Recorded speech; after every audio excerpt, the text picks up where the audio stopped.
पुरातन आत्मरस कीर्तन दरबार सजा। गुरुद्वारा गुरु का बाग मधुनगर आगरा पर पुरातन समय आत्मरस शब्द गुरबानी कीर्तन सुने संगत हुई निहार। हिमाचल प्रदेश गुरुद्वारा बड़ू साहिब गुरुओं के पावन पवित्र तपोभूमि ध्यान साधना की कर्म भूमि 1867 में जन्मे संत अत्तर सिंह वालों के सपने की सच्चाई गुरुद्वारा बड़ू साहब के विद्यार्थी जत्थे द्वारा पुरातन समय गुरु नानक जी व मर्दाना के समेत तंती साज के कीर्तन से हाजिरी दी।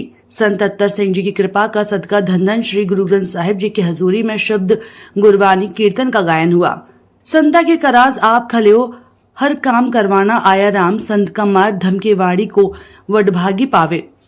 गुरु रूप गुरु प्यारी संगतों ने एक चित एकाग्रता मन से कीर्तन का आनंद माणा और गुरु घर की खुशियां प्राप्त की। सेवा में मुख्य रूप से नरेंद्र सिंह लालिया, अर्जिंदर पाल सिंह, परमजीत सिंह मक्कर, बंटी चावला, श्याम भोजवानी, बलविंदर सूरी, अमनप्रीत सिंह, आस्था लूथरा, सिमरनजीत कौर, सुरेंद्र सिंह, सरबजीत कौर, प्रदीप सिंह आदि का प्रबंधक कमेटी वीरों द्वारा गुरु का सरूपा पहनाकर स्वागत सत्कार किया।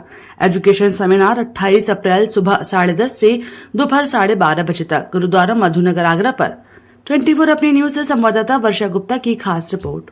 आज इस स्थान पर सिख पंथ की महान शैक्षणिक संस्था अकाल आश्रम अकेडमी के बच्चे इस गुरुद्वारे साहब में तंती साजों के साथ कीर्तन कर रहे हैं। तंती साज वो है जो गुरु नानक देव जी से लेकर 10वें गुरु के टाइम पर कीर्तन जिस साज होता था वो तंती साज होते हैं, उससे कीर्तन किया जा रहा है। इससे संगत को पता लगेगा कि हमारे साज कौन से हैं, संस्था क्या है।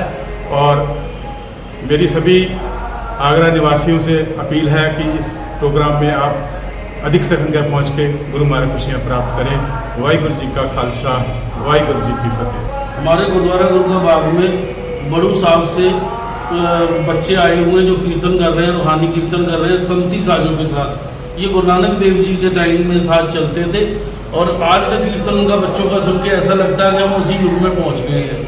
इससे और सिखों को और दूसरे नाम लेवा संगतों को जोड़ने की प्रक्रिया चल रही है। ये लोग पढ़ाई भी कराते हैं और बच्चों को शिक्षा, रूहानी शिक्षा भी देते हैं बड़ू साहब गुरुद्वारा साहब में और स्कूल में। यानी काफ़ी यूनिवर्सिटियाँ और चल रही। कल का समय 28 तारीख का सेमिनार का है। सेमिनार के होगा, उसमें एजुकेशन के साथ साथ धार्मिक शिक्षाओं के बारे में भी बताया जाएगा। एजुकेशन कैसे आगे बढ़ेगी, बच्चों को कैसे जोड़ना है, क्या क्या करना है, कितने कोर्स हैं।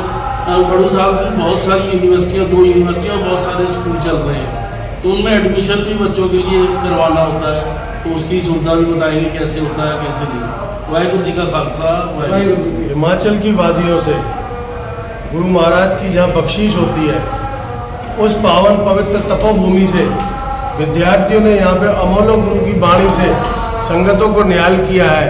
ऐसा लगता है कि धरती पे स्वर्ग का नज़ारा।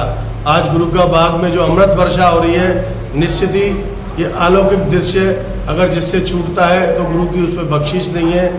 कल 28 तारीख को भी यहाँ पे ये सेमिनार, जो बच्चों का सेमिनार होगा, एजुकेशन का सेमिनार होगा, निश्चित ही वो हमारे पनीरी के लिए जो गुरु घर में गुरु की दाद मिल रही है उसको लेने के लिए सब अपने बच्चों के साथ आए और गुरु घर की खुशियाँ प्राप्त करें।